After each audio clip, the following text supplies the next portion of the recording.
1946, ma era l'anno di Filumena.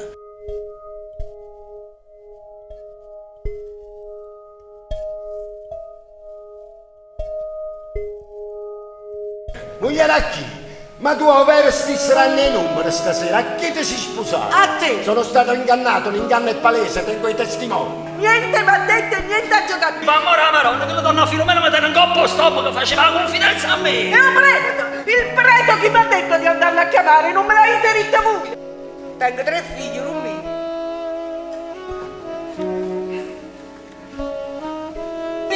Non fa sta faccia, ti metterà paura, non so figli a te. Sì. Mio Dio, non vorrei dirla questa parola, Moro, ma se muore stanotte. Saranno i matrimoni che fanno bene. Certo è che mi sono sentita subito meglio. Mi sono alzata dal letto e abbiamo rimandato la morte.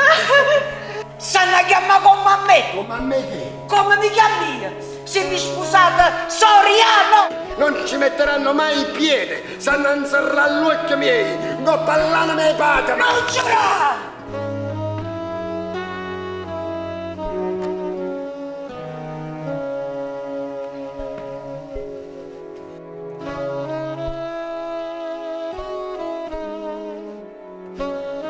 Voi mi siete figli.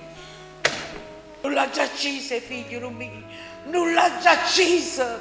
A famiglia. 25 anni ci ha già pensato.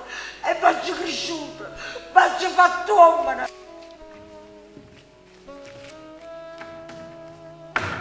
Tieni. E i figli non sapevano. Per diventare uomo che si deve fare? E che vi posso dire? Ognuno diventa uomo come crede e come sente di diventare.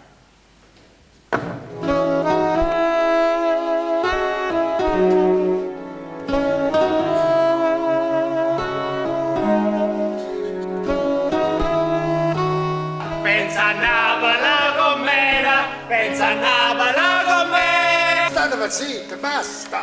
Non mi può fare un po' così. Non mi addimana più perché non ti dico, non ti posso ridere. Ma io, venite a casa, già parlato. Ragazzi, io sono un galantuomo e non me la sento di ingannarvi, statemi a sentire. Sì, papà! Grazie.